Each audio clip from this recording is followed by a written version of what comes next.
Hi there, this is Bianca Lopes, and this is Be in the Know Show, brought to you by OWI and Tail. And I have one of the vendors and a software expert, I guess, Ooh, wow. on new ID. So, Ibrahim, welcome to the show. Thank you so much. It's a pleasure to be here. This is great. Is this your first time at Know? This is my second time at No. We came to the last conference in DC. Okay. And How do you find the difference? I'm a big fan of Vegas in general, and it's closer to San Francisco. So more convenient for you, More convenient for me. travel. What makes you a big fan of Vegas? I have to ask. I generally like.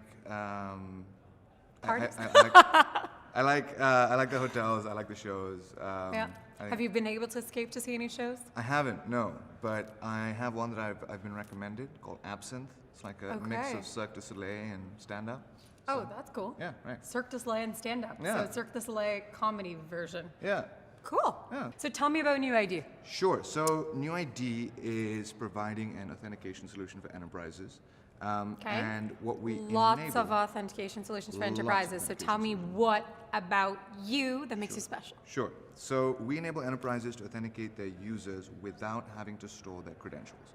So we leverage zero-knowledge proofs, Okay. which is a way of proving to a verifier that you know a certain secret without revealing anything about that secret.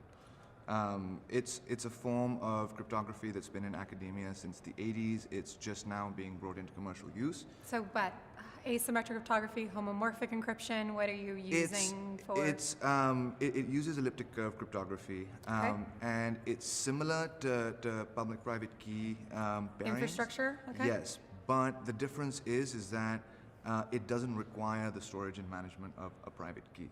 So private keys are essentially generated on the fly. So explain to people what private key infrastructures are. I know, but go. Sure. Public-private key infrastructures are a strong form of cryptography in which there's a public and private component. A public component can be stored publicly, and a private component is stored usually in today's authentication solutions on a user's device. Yeah.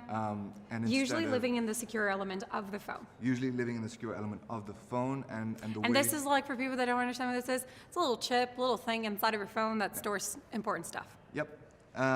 And essentially, the way the authentication works is instead of sending a private key over, you're actually signing a public key using the private key in order to authenticate. And so what we do is similar, except it So doesn't... how can you atomically sign both? Like how do both, because a lot of the exchange of public keys is a lot of the problem of the infrastructure today. Right. And the rotation of public keys is a lot of the problems with some of the breaches. Right. And if you take a step back from just even like public key infrastructure and you look at the problem of just credential storage, right? Yeah. That's the main problem that we're trying to attack. And we think that like all the breaches... And where do you think the problem, like explain to me and to people, like Sure. what do you think the problem is when you look at credential, like sort of your bigger mission at New ID? Sure. The bigger mission at New ID is to put an end to credential breaches altogether. Okay. And how do you do that? Do you change the way credentials are stored? Do you change what is a credential?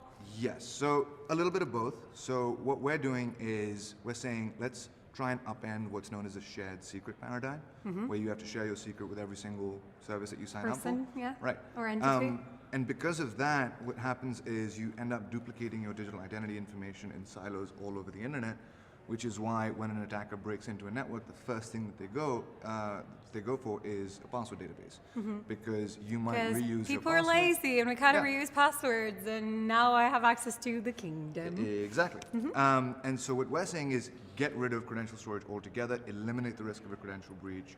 Use tokenization systems and cryptography to sign off on a transaction and use identity as access. Essentially, yes. And moreover, use New ID.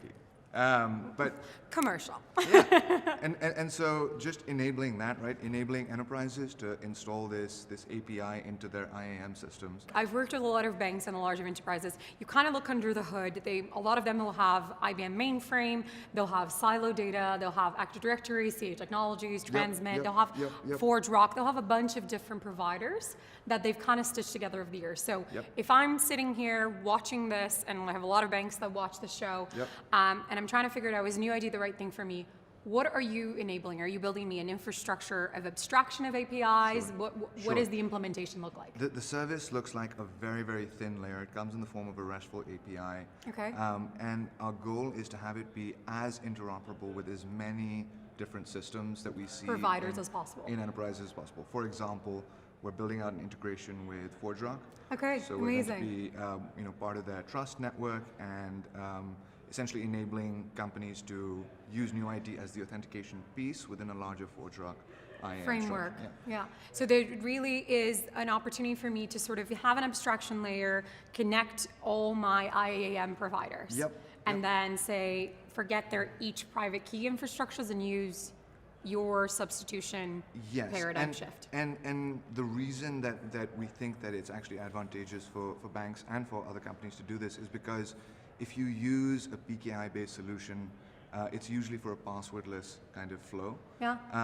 And that's great, but we actually view passwords as something that eventually will be deprecated, but not in the next 5 to 7 years.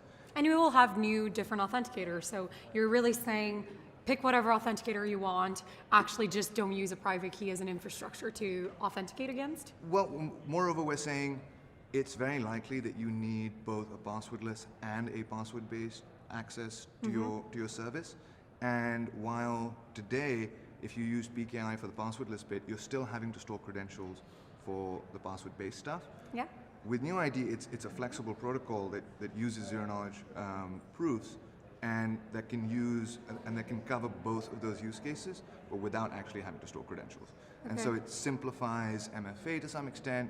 It simplifies the overall authentication architecture because it's just. And do you work with one of the most so a massive use for banks as an example is they use RSA tokens. Yep. Do you work with those MFA sort of protocols? We don't currently, but coming. But we're building out integrations in like every direction that we can. The first thing we wanted to do was work with an IAM provider. The next will be more biometrics integrations. Okay. We've got a proof of concept lined up with a well-known player in the payment space where we're doing exactly that. Ooh, you have to come to the show to tell me that. Yeah. When you're ready to tell the world I will. about the proof of concept. Hopefully in another 4 or 5 months. Tick, we're keeping him accountable. Yeah. We'll announce it, and I'll make sure that we can come to the show and talk to you to the proof of concept. Yeah, That'd be really cool. Yeah. To explain to people how identity is changing. What is the coolest thing you've sort of learned or been experiencing and know? Now this is your second year in Vegas. So I would say that as compared to last year, I've been really encouraged by how many enterprises are now looking to explore blockchain-based identity solutions. They're looking to kind of... How they've evolved, right? Yeah. To be ready for not to be just a hype. Yep, and I think, last year it was still very much in the exploratory, let's see what this is all about. To this year I'm seeing more actual, like technical questions and real inquiries into how they might be able to implement this. So that's encouraging. That's amazing. Yeah. Well, I thank you for coming on the show. Thank you so much. Yeah, and be in the know and stay tuned. We'll come back and see you soon.